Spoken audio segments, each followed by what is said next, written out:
Brad? Tumayo po tayong lahat. Babasahin po natin ang Genesis chapter 22. Umpisahan po natin ngayon sa verse 10 hanggang verse 20.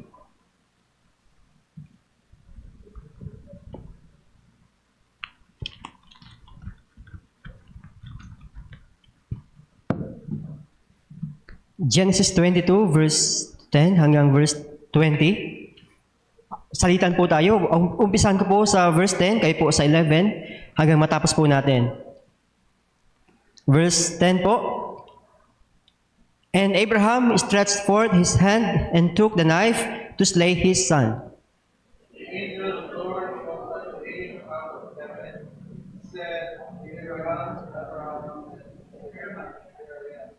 And he said, Lay not thine hand upon the lad, neither do thou anything unto him. For now I know that thou fearest God, seeing thou hast not withheld thy son, thine only son, from me.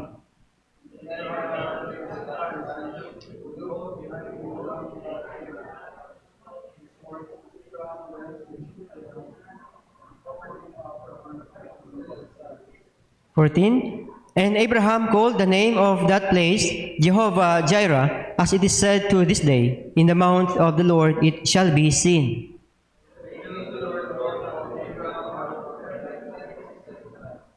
And said, By myself have I sworn, saith the Lord, for because thou hast done this thing, and hast not withheld thy son, thine only son.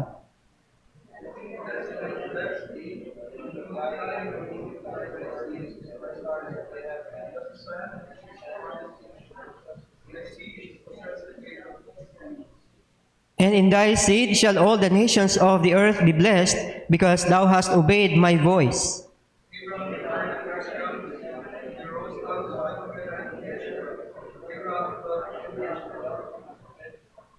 Sabay-sabay po tayo sa 20. And it came to pass, after these things, that it was told Abraham, saying, Behold, Milcah, she hath also borne children unto thy brother Nahor. Panginoon naming Diyos na nasa langit, Diyos na napakabuti, makapangyarihan sa lahat, sagana sa biyaya at habag. Panginoon, nandito po kaming muli upang magpatuloy po sa pag-aaral ng iyong salita. Sa mensahe po na aming naumpisahan, nawa po sa pagtatapos namin sa gabing ito ay patuloy namin ikaw na makita at makilala upang mapakinabangan namin ang iyong salita, magamit namin sa aming pong pang-araw-araw na buhay at makita ka po sa aming mga buhay. Panginoong Diyos, patubayan po ang bawat isa po sa amin, nawa po ang iyong salita ay abutin po ang lahat ng mananampalataya saan man po kami naroroon. Ikaw po, Panginoong Diyos, ang dakilain sa gitna namin. In Jesus' name we pray. Amen. Magandang gabi po muli sa ating lahat, kasama po sa mga patuloy na sumusubaybay sa ating live stream. Nagpapatuloy po tayo at nandito po tayo sa panghuling bahagi po ng ating mensahe na pinamagatang When God Tests Your Faith. Kung inyo pong maalala sa inyo pong mga notes, kung mayroon po kayo dyan, ang first point po natin is that there is the reality of test, na lahat po, kapag tayo ay tunay na mananampalataya, expect na may tatrabahuhin ng Diyos sa ating po mga buhay. At ang platform niya na gagamitin niya, ilalagay po tayo sa mga tests. Point number 2, the response to test. Alam po natin yan, last Wednesday, nakita po natin na ang response po dapat sa every test na ibinibigay ng Diyos, there must be an immediate obedience. And dito po sa pangatlong point natin is makikita natin dito the result of test. Nandiyan po yan sa verse 11 hanggang 24. The result of tests. We know, mga kapatid, na we live on a series of tests. Nang matitas po tayo, ito na po ang katotohanan na nangyayari po sa ating mga buhay. We live on a series of tests. Kaya po, dapat po natin alalahanin lagi na sooner, tests will come. Tests will come. And napakahalaga po, mga kapatid, na yung maging aware tayo, yung awareness pa lang natin na yung alam mo na darating yung test. That awareness ay napakalaking tulong na po sa atin upang hindi po tayo mabigla kung sakali man yung nararanasan mo pala na pagsubok ngayon, that is a test. Sometimes ma-realize natin, huli na ang lahat. Subalit kung tayo po sana ay naging aware na ito po ang katotohanan sa ating mga buhay, malaking tulong na po. Si Abraham, naniniwala po ako na sa final test na ito, he was aware na ito po ay sinandamang test. Kaya po ayaw na niyang mag-fail na naman siya. Ganun din po dapat sa atin po ng mga mananampalataya.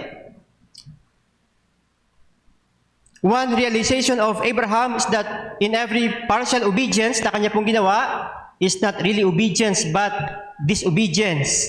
At alam po natin na ito ay nagdala po ng maraming consequences sa kanya po, sa kanyang buhay at maging po sa kanyang sa pamilya po niya. At dito sa chapter 22, nakita natin that Abraham obeyed God completely to the last detail. Ang sabi po sa verse 10, and Abraham stretched forth his hand and he was willing to kill Isaac. That's the last detail na inaasahan po ng Panginoon na kanyang susundin sapagkat ito po ang utos ng Diyos sa kanya. Sa bawat pagkakamali po natin, mga kapatid, huwag po nating sasayangin na makita po yung aral, yung lesson na dapat na mapakinabangan natin. Bagaman tayo nagkamali, wala na po tayong magagawa. Lahat po ng mananampalataya, lahat ng tao ay laging nagkakamali at maging tayo po, kahit tayo ay mga ligtas na. Pero sana makita natin na ang hatid po ng mga test na ito, maging sa mga pagkakamali ay meron tayong mga matututunan. Tulad po ni Abraham, marami po siyang natutunan.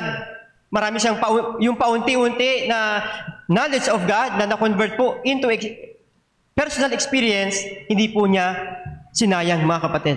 Pero ang tanong, paano natin makikita yung ating pagkakamali kung una-una hindi po natin matanggap na nagkamali po tayo? Napakalaking bagay po na patuloy tayong humingi sa Diyos ng teachable and humble heart sapagkat siya nga naman, paano natin makikita na nagkamali tayo kung ang paniniwala po natin is wala tayong nagawang mali. Dito, naniniwala po tayo na Abraham had a humble and teachable heart. At alam po niya kung saan yung mga pagkakamali niya mula pa po sa chapter 12 hanggang makarating po tayo dito sa mga sumunod na chapters. We need a humble and teachable heart, mga kapatid. Sapagkat kung hindi nga natin matanggap na may mali tayo, then we don't have something to confess and repent. The result of test, nandiyan po sa slide, makikita po natin, una, test revealed the heart toward God. Ano po ang sabi diyan sa verse 12? Babasahin po natin. In verse 12, ang sabi po diyan, and he said, lay not thine hand upon the lad, neither do thou anything unto him. For now I know that thou fearest God. Ito po yung katayuan ng puso ni Abraham toward God. He feared God, ang sabi po ng verse. Alam po natin na hindi sa lahat ng panahon ang ating paglilingkod ay lagi po out of love. May marami po marami sa mga paglilingkod natin is out of fear. At ito po yung sinabi dito sa verse, nakita natin dito ang puso ni Abraham, sabi ng verse, sabi ng Panginoon, thou hast feared God. Abraham feared God. Ano po ba dapat ang makita natin na applications po dito? God is omniscient. He knows our hearts. Ang nais lang ng Diyos na makita natin is ma-evaluate natin kung kumusta po tayo sa harapan po niya. Tayo po ba talaga ay may pagmamahal o at least dito may pagkatakot sa Panginoon. Tunay po na mahirap naman talaga na sundin yung utos kay Abraham. Malamang hindi talaga gusto ni Abraham na gawin. Pero because of fear, ginawa pa rin niya. Sumunod pa rin siya sa utos ng Diyos. Thou hast feared God. For now I know that thou fearest God, seeing that thou hast not withheld thy son, thine only son, Isaac. Dati po mga kapatid, Abraham's life was messed up because he wanted to obey God in his terms, not by God's term. And sa mga pinagdaanan niya, ang maganda dito ay natuto po siya na magtiwala sa Panginoon. During the test, we may not understand what God is doing. Ito si Abraham, hindi niya maiintindihan lahat ng ito. Ganun din po sa atin. Pero pagkatapos po ng pagsubok ng test, masasabi po natin, Lord, thank you. Kaya pala, Panginoon, yun pala yung naisin mo sa akin. Thank you, Lord. Tama ka talaga, Panginoon. Tutuloy po tayo in verse 14. And Abraham called the name of that place Jehovah Jireh, at it is said to this day, in the mount of the Lord it shall be seen. Mga kapatid sa Panginoon Diyos, tested faith results to knowledge of God. Nakalagay po sa slide, knowing God more, hindi po nakuha yung nasend ko siguro. Anyway, ang knowing God more, ang resulta po niyan is we become more faithful. And when we become more faithful, we can obey God greatly. Knowing God more equals more faithfulness, and it equals to great obedience. Yan po ang nangyari po dito sa buhay po ni Abraham. Sabi po ng verse 14, and Abraham called the name of that place Jehovah Jireh, as it is said to this day, in the mount of the Lord it shall be seen. Mamaya po, babalikan natin, bibigyan po natin diin itong pagkakilala ni Abraham na Jehovah Jireh. Hindi po ito basta-basta na pagkakilala po mga kapatid. Nabanggit na po natin sa mga nakaraan na yes, we desire to know God more, pero ang problema natin is as if we want to know God more in our terms. Lord, pwede po ba na ito lang yung paraan na ikaw ay makilala? Kasi pag ang Diyos ang nagbigay ng pamamaraan, tiyak po na ito ay masakit. And most of the times, we are afraid of the pain na paglalagyan sa atin ng Diyos upang tayo ay mas lalo pang makakilala sa Kanya. And we know that sa komportabling buhay po mga kapatid, hindi po natin makikilala ng higit ang Panginoon. Napakadali po magpasalamat kapag marami tayong mga pangangailangan. Madali lamang maglingkod kapag okay ang lahat. Pero kapag nilagay ng Diyos sa opposite situation, kumusta po ba tayo? Magpapatuloy po kaya ba tayo, mga kapatid? Do we find it difficult to obey God? Hindi po yan dahil sa kulang tayo ng resources. Most of the time, lagi natin sinasabi, Brad, hindi muna ako makakapaglingkod ngayon kasi kulang ako ngayon eh. Wala talaga ako ngayon, Brad. Medyo hirap ako ngayon. We always put our eyes on our resources, mga kapatid. Yun pagkapag wala tayo, as if hindi po tayo makakasunod. Pag mayroon lang, saka lang tayo. We always put the blame on what we don't have. Pero hindi po yun ang dapat nating makita, mga kapatid. Sapagkat sa totoo lang, we find it difficult to obey because we lack faith due to lack knowledge of God or little knowledge of God. Yun po talaga ang katotohanan. Nabagit na po natin ito, pero dadaanan po natin muli upang mapaalalahanan tayo. Nagkakaroon po tayo ng problema o struggle sa pagsunod sa Diyos sapagkat kulang po o hindi na lumalago yung ating pagkakilala sa Kanya. Sapagkat kung tayo ay magpapatuloy sa paglago sa pagkakilala sa Panginoong Diyos, malago din po yung ating pananampalataya at sapat po yung ating pananampalataya na kailangan magamit upang makasunod tayo into a higher level of obedience. Tulad po sa test na ito na ibinigay ng Diyos kay Abraham.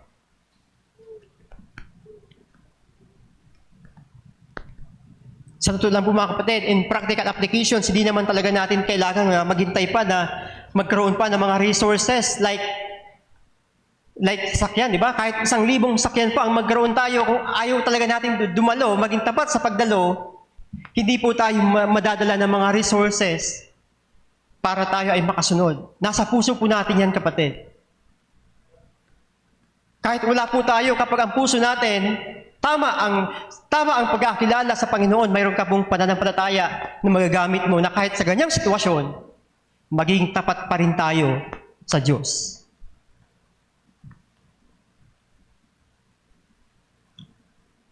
Sa totoo lang, marami po ng mga kapatiran na maraming resources, pero hindi pa rin matagpuan, hindi pa rin makitaan ng katapatan sa Panginoon.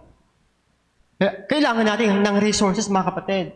Pero nasa puso po natin, doon natin makikita kung tayo po ba ay nagmamahal talaga o at least man lang may pagkatakot sa Diyos upang makasunod po tayo.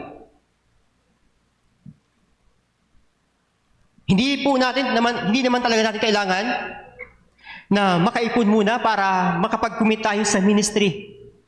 Na we tried na mag-invest muna upang kapag tayo ay sumuko na ng buhay, mayroon tayong huhugutin.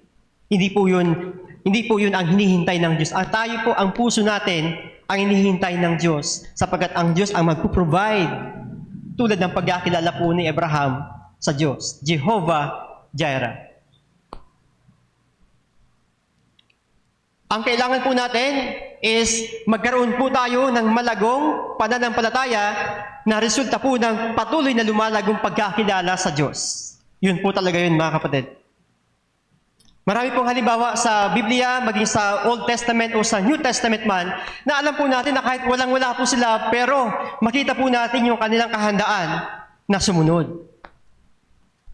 Hebrews 11, may pamagat, the heroes of faith. Alam po natin na wala po talaga silang kakayahan na maipanalo yung kanilang mga laban. Pero how come na sila po ay naging matagumpay? Ang mayroon lamang po sila ay yung pagkakilala nila sa Diyos na ang kanilang Diyos ay makapangyarihan. At sapat na po yun upang sila ay sumunod sa utos ng Diyos na pangunahan po ang mga Israelita na lumaban o sumunod sa Diyos sa utos ng Panginoon sa kanila. Heroes of faith, mga kapatid. Nakalagay po yan. Basahin na lang po natin sa ating bahay. Hebrews 11.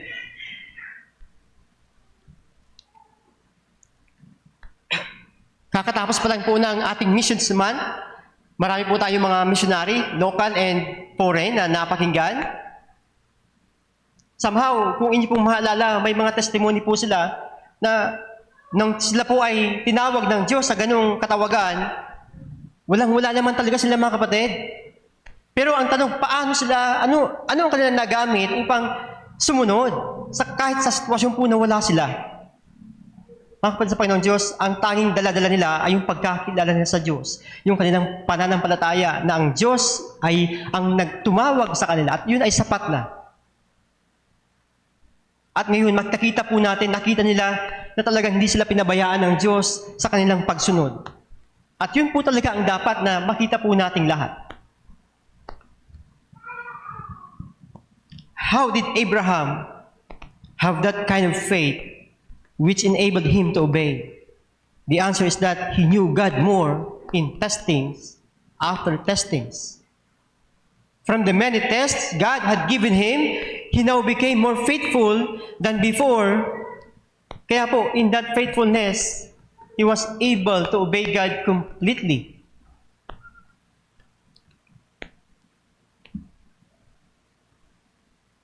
We can evaluate our faith through our obedience, mga kapatid. Ang faith, mahirap sukatin, di ba? Doon tayo huminto, pag tinignan lang natin yung ating katapatan, mahirap sukatin, pero pwede nating masukat yung ating pong obedience sa Panginoon. At pag nakita po natin, na-evaluate natin yung ating obedience, pwede po nating ma-evaluate ang ating pong pananampalataya. And at the same time, pwede po nating ma-evaluate kung gaano po natin nakakilala ang Diyos. Sapagkat yun po ang ugat ng ating faith at ng ating pong obedience, ang ating pong pagkakilala sa ating Panginoon. Ang pagsunod po natin ay alinsunuran lamang sa ating pananampalataya. In other words, our obedience to to God demonstrates the kind of faith we have in Him. At ito po ang isa sa layunin ng Panginoong Diyos para po sa ating lahat. That tayo po ay ma-evaluate po natin. Kumusta na ang ating pananampalataya sa Diyos? Dumalago pa ba yung ating pagkakilala sa Panginoon? O sapat na sa atin kung hanggang saan tayo sa kasalukuyan? Una, test revealed the heart toward God. Yan po ang unang resulta ng test. At ulit po tayo sa verse 15. Ang pangalawa po is God reaffirmed the promise. In verse 15, "And the angel of the Lord called unto Abraham out of heaven the second time, and said, By myself have I sworn, saith the Lord, for because thou hast done this thing, and hast not withheld thy son, thine only son, that in blessing I will bless thee, and in multiplying I will multiply thy seed as the stars of the heaven, and as the sand which is upon the seashore, and thy seed shall possess the gate of his enemies." 18, "And in thy seed shall all the nations of the earth be blessed, because thou hast obeyed my voice." God reaffirmed the promise. Mga kapatid, ito pong binanggit dito ng Panginoong Diyos na mga pangako, hindi po yan bago. Wala pong bago dyan. O kumbaga parang dinagdagan ng Diyos yung pangako niya dahil sa sumunod si Abraham. Hindi po mga kapatid. Binanggit na po yan ng mga pangako mula pa po sa chapter 12 onwards. Wala pong nagbago, wala pong kulang. So ano po ang nais sabihin dito ng Panginoon? God reaffirmed the promise. Sana po makita po natin ang kagandahan dito. Sa mensahe po dito ng Panginoon. God reaffirmed the promise kay Abraham po. Maging din po sa atin, sa mga maraming pangako ng Diyos sa atin, habang nabubuhay pa tayo, God reaffirmed the promise. Do you feel it na nire-reaffirm talaga ng Diyos sa puso mo yung mga pangako ng Diyos na nababasa natin po sa Kanyang salita? O baka nakalimutan natin pati yung mga pangako ng Panginoon. Habang pinag-aaralan ko po ito mga kapatid, yung verse 16 sabi ng Diyos, "And said, By myself have I sworn."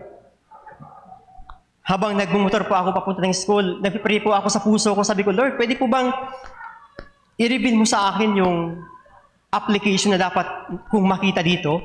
Ang sabi mo kasi dito, Panginoon, "By myself have I sworn." Panginoon, is there significance na dapat kung makita sa sinabi mo na yaon? Nakarating ako ng school, walang sagot mga kapatid. Pag-uwi ko sa hapon, ganun pa rin. Sabi ko, Lord, please reveal to me. Ano po ba ang naniniwala ko mga Panginoon na mayroon talaga ditong something na dapat kung makita? Sabi mo, "By myself have I sworn." At really, God is wonderful mga kapatid. Itinabi ko po ang motor, baka makalimutan ko. Mga kapatid sa Panginoon Diyos, makita po sa natin dito that God rewards faith. God rewards faith. When we pass the test, God's greatest reward is Himself. Mga kapatid, hindi po natin dito makita na sa natapos na ipasa ni Abraham na pagsubok, hindi sinabi ng Diyos, "Pagpapalain pa kita materially, Abraham."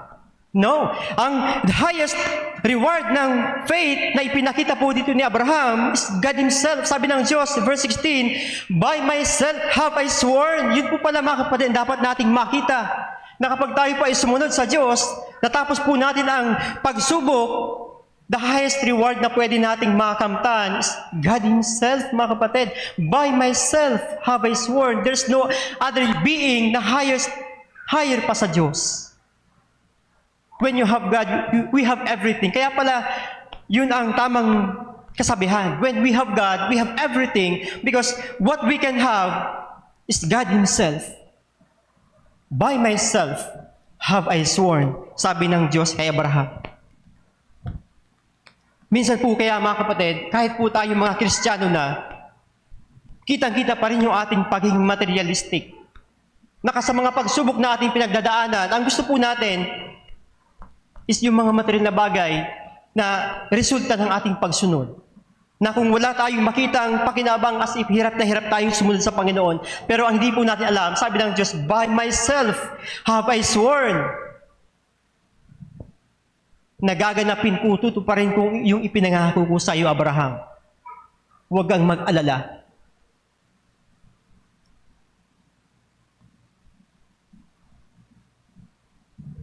Sa school, pag naipasa po natin ang mga test, ang reward po natin is high grade. O sa end of school year, maaaring may medal ka. Pero sa buhay Kristiyano, mga kapatid, hindi po ganun. Sa buhay po natin, bilang mga Kristiyano, when we pass the test, our greatest reward is God Himself, not any material thing. Bagaman ibinibigay pa rin yung kasama. Binibigay pa rin yun ng Diyos sa atin. Pero sana makita po natin that our greatest reward is God Himself. Ibig sabihin po niyan, makita natin o makilala ang Diyos on another level. Jehovah Jireh. On another level, mga kapatid. There is more to know God. At by the way, mga kapatid, itong knowledge of God, hindi po ito yung knowledge lang po sa isip, kundi yung knowledge at na-convert po ito sa ating personal encounter o experience with God. Tulad po sa nangyari po kay Abraham. Hindi lamang po ito isang narinig ni Abraham, kundi nakita po niya. Nakita niya sa practical na experience. Yes, experience. Ito po yung binabagit po natin dito na knowledge of God. Personal encounter of experience with God. What's the point of testings? Kung pagkatapos po ay hindi naman natin nakita o nakilala ang Diyos on another level. Paulit-ulit lang na remedial test yung ipapadala ng Diyos sa atin kung hindi po tayo lalago. Kung hindi po madadagdagan ang ating pagkakilala sa Panginoon. When we have God, we have everything because God is our greatest reward. God revealed Himself more to us. By myself have I sworn. God will make our faith stronger. Naniniwala po tayo, mayroon kayong pananampalataya. At pag napasa po natin ang pagsubok, tiyak po na dadagdagan pa ng Diyos yung faith na pinanghahawakan mo dating mayroon ka. By myself have I sworn. Sabi ng Panginoong Diyos.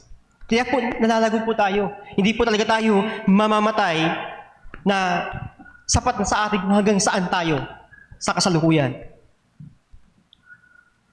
Ang mga unang believers po, mga kapatid sa Panginoong Diyos, paano nila kinaya ang mga mahigpit na pagsubok o persecutions to the point na kaya po nilang ialay ang kanilang mga buhay. I mean, kaya nilang isuko yung kanilang buhay kahit po sila ay patayin dahil po sa kanilang pananampalataya sa Diyos.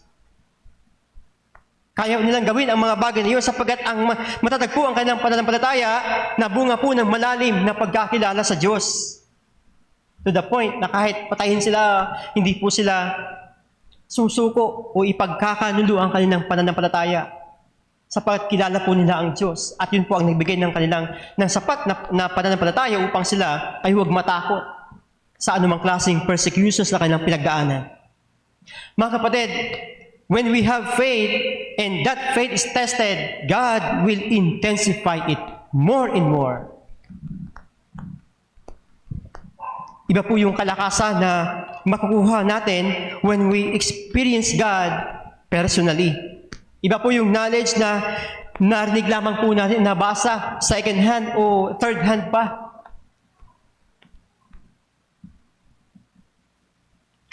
Ibang-iba po mga kapatid, yung atin talagang makita ang Diyos, ma-encounter natin ang Panginoon personally. By myself have I sworn, sabi ng Panginoon. God guarantees by Himself the completion of the promise. Naghahanap ka ba ng katotohanan, Lord? Bakit? Di ba sabi mo, Panginoon? Pero nasaan po ba yun? Lord, di ba ang promise mo ganito? Lord, bakit? Ang sabi ng Diyos, by myself, huwag kang mag-alala, anak. By myself, Abba, I have sworn. Tutuparin ko yung pangako ko sa iyo.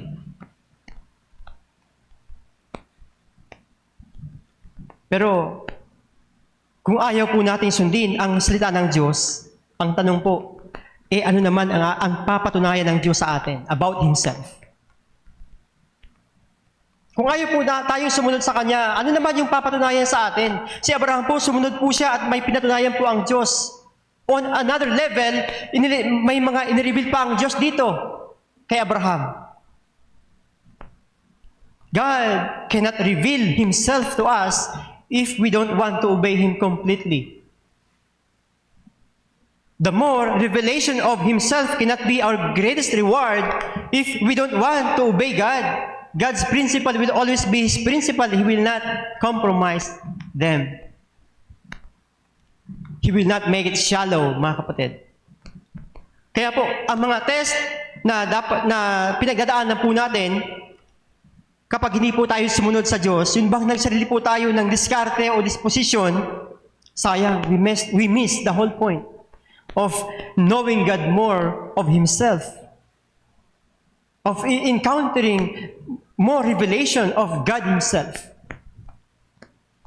Paano po maipapahayag ng Diyos ang Kanyang sarili kung ayaw naman natin siyang bigyan ng pagkakataon? At yung pagkakataon na po yan, ay yung tayo po ay sumunod sa Kanya, completely sa Kanya pong naisin. Dito po sa loob ng church, marami po lahat po tayo, I repeat, lahat po tayo wala pong exempted. Marami po dapat tayong ayusin, marami po tayong dapat pag-usapan at simulan. Pero, ang problema po natin, nangangailangan po tayo ng matatag na pananampalataya na resulta po ng mas malalim na pagkakilala po sa Diyos. Minsan, mayroon kang gustong kausapin, pero tansya mo, hindi pa siya ready. Kaya po, minsan maghihintay ka na lang, silent ka na lang, maghihintay ka na lang at mag-pray ka lang sa Panginoon that may God intervene. Lahat po tayo, mga kapatid, no exemption. Na kailangan po natin ng mas matatag na pananampalataya na resulta po ng mas malalim na pagkakilala sa Diyos upang marami tayong maayos, mabago at masimulan higit sa lahat. Minsan po, tumigil na po tayo sapagkat ang tinitingnan po natin is yung pakinabang na ating pong makukuha. Kung ano pong safety po natin. Pero hindi po yun ang complete obedience, it's partial obedience, and we know it's disobedience, mga kapatid. And sayang, sabi dito ng Panginoon, by myself have I sworn. Marami pa sanang i-reveal ang Diyos na Kanyang katangian, ng Kanyang karakter sa atin kung handa lamang po tayong sumunod completely.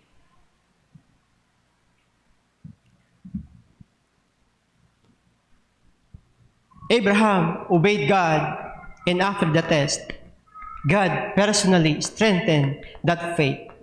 By myself have I sworn. Kaya po, nag-level up po yung kanyang pagkakilala sa Diyos. Nakilala po niya ang Diyos na Jehovah Jireh in verse 14.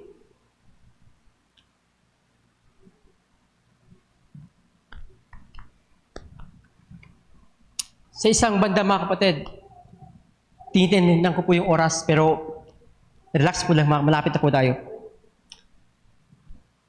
Lugi po ba tayo kung ang resulta po ng pagsubok o test ay paluhurin tayo ng Diyos? Yung bang sa severity ng pagsubok na pinaranas sa atin ng Diyos ay natuto tayong lumuhod? Hindi po tayo lugi, mga kapatid. And maybe ito po talaga yung gustong mangyari ng Diyos sa atin na makita po natin sa kabuuan ng Diyos, hindi po yung ating mga sarili. Hindi na po tayo lugi kung yun lamang po yung ating makita. Yung mapaluhod tayo, makita natin na ang Diyos talaga ang dapat nating tiwalaan. Maybe it is the very purpose of God why He sends such test for us, so that we can learn from that test to kneel before Him. Trust Him alone, not ourselves. Kasi po, mga kapatid, sometimes, ang hadlang para makakilala natin ang Diyos ay ang ating mga sarili. Sapagkat minsan, yung sabihin mo, so yung ibulong mo lang sarili mo, kaya ko to, ako pa? Mga kapatid, ginagawa po nating Diyos ang ating mga sarili, and maybe yan po ang nais ng Diyos na mahubad sa atin. Dito, ang kagandahan dito, si Abraham, ibang-iba si Abraham, hinubara ng Diyos si Abraham, mga kapatid, in a way of saying, Kaya po, ang resulta ng test, the heart of Abraham was revealed that he feared God, at dito, God reaffirmed the promise, at panghuli, God reinforced the promise. Tuloy po tayo sa God reinforced the promise. Sa tanong po na sino po ang mapapangasawa ni Isaac, sa verse 20, and it came to pass, after these things, that it was told Abraham, saying, Behold, Milcah, she hath also borne children unto thy brother Nahor. Basahin nyo na lang po sa mga sumunod pa mga verses. God reinforced the promise. Minsan pag binasa po natin, parang ano ba ang connection nito mga ancestry na isinama ni Moses sa pagkukwento. Pero kailangan po sapagkat ito, God reinforced the promise. Sa tanong na sino ang mapapangasawa ni Isaac, ang sagot po dyan, ibinalita na po ng Diyos kay Abraham. Buhay pa siya. Hindi man niya nakita kung sino yung mapapangasawa, binalitaan po siya ng Diyos. Abraham, di ba sabi ko sa iyo, by myself have I sworn? Ito, ibabalita ko sa iyo, may mapapangasawa na si Isaac. Paano? Ito yung mga lahi na sumunod, yung kapamilya ni Abraham. Kailangan po na alam po natin na sa mga Israelita, bawal silang mag-asawa ng ibang lahi. Not racial discrimination, pero kundi po dahil sa yung ibang lahi ay hindi naman nakakakilala sa Diyos. Yun po yung dahilan. At buhay pa man si Abraham, hindi wala pang asawa si Isaac, binalitaan na ng Diyos, Abraham, huwag kang mag-alala, may mapapangasawa si Isaac upang ganapin ko yung pangako ko sa iyo. God reinforced the promise to Abraham. The provision is already prepared. Matagal pa mang panahon bago mag-asawa si Isaac. Yun po yung mga behind the scene na dapat po nating makita dito. The same application po para sa atin. God is preparing the provision para sa atin while preparing us for that promise. Yun po yung dapat nating makita. God is busy preparing His promises, mga kapatid. Pero kailangan din tayong ihanda. Kailangan po tayong ihanda.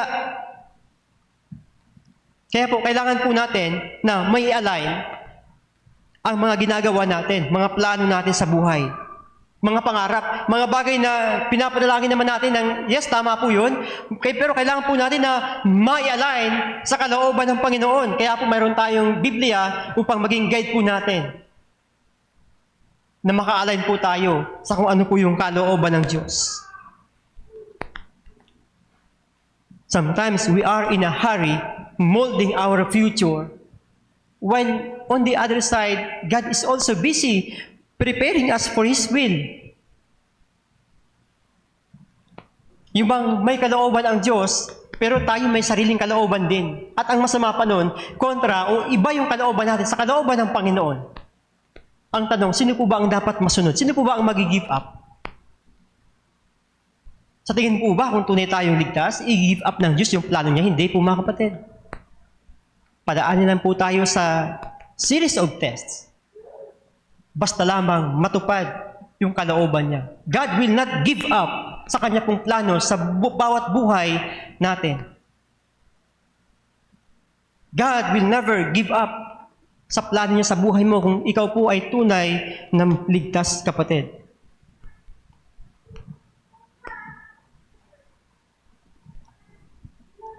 Kaya po, kung tingin po natin, parang hindi tayo tinitigilan ng Diyos, be thankful. Be thankful, kapatid, yan na. Hindi ka tinitigilan ng Diyos para ayusin po tayo sapagkat may plano ang Panginoon. Pero sa kabilang banda, kung pakiramdam natin walang pakialam ang Diyos sa atin, kung ano yung ginagawa natin, ano yung gusto natin mangyari, walang pakialam ang Diyos, as if wala man lang kahit katiting na conviction, are we really saved? Baka wala namang tatrabahuhin ng Diyos sa ating pong mga buhay.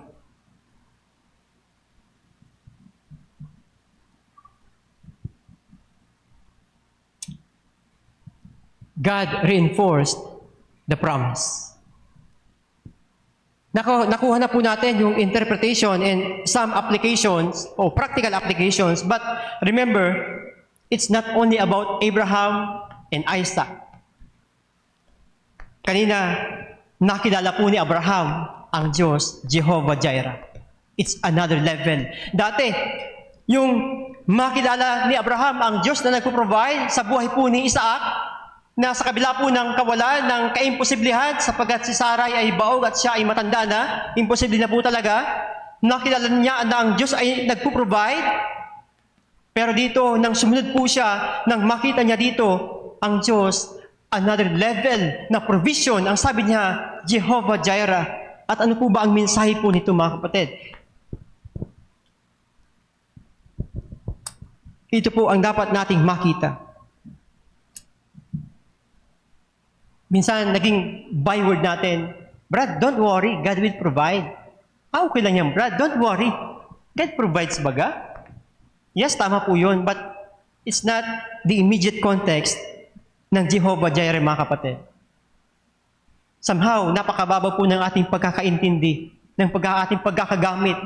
Ang pagkakaalam po, pagkakakilala ni Abraham sa Diyos na Jehovah Jireh, ang immediate context po niyan ay natanaw po ni Abraham that God Himself is the Jehovah Jireh for the atonement of sin. Kung hindi po sumunod si Abraham hanggang hindi po niya nakilala ng higit pa dito ang Diyos.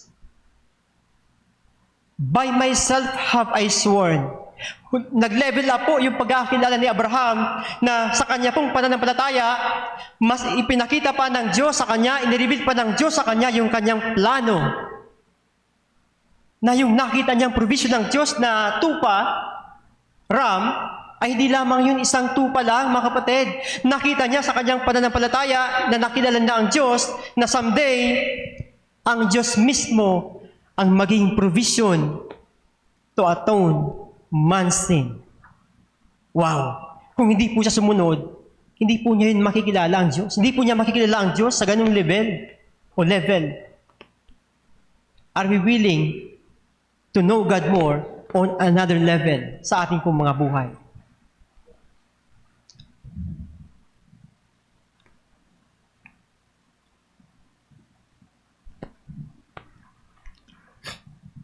Nadagdagan po ang pagkakilala ni Abraham tungkol po sa Diyos. Ang sabi po ng John 8:56, pwede po ba nating buksan? John 8:56. Sa inyo po mga Biblia, kailangan po nating madaanan. John 8:56. Ang sabi po dito ng Panginoon, Your father Abraham rejoiced to see my day, and he saw it, and was glad. Mga kapatid, ito pong hindi po ito yung physical eye. Ito po yung the eye of faith na mayroon po si Abraham. Nakita po niya na nag-provide ang Diyos ng ram, at di lamang po ganon. Ang nakita po niya is God Himself, Jehovah Jireh. God Himself would be the perfect provision for the sacrifice for sin. Sabi ni Jesus, Abraham saw my day and he was glad. Ito po yung eye of faith ni Abraham na mayroon po siya. In Hebrews 11:13, Hebrews 11:13, sa inyo po mga Bible,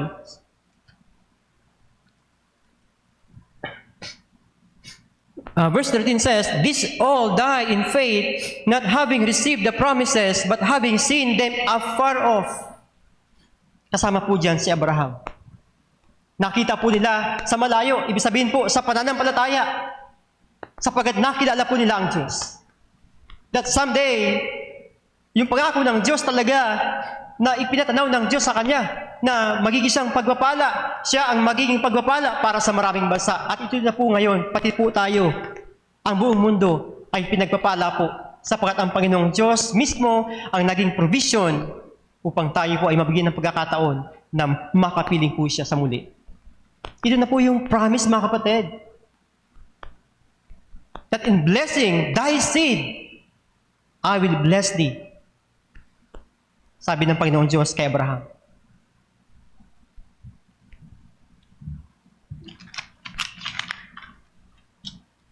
Ang pangako po ng Panginoon kay Abraham, hindi po niya yun nakita literal. Nakita po niya yun sa pamagitan po ng pananampalataya. Hindi po talaga garantiya na ang pagsunod natin in application ay lagi pong pagpapalain sa kasalukuyan.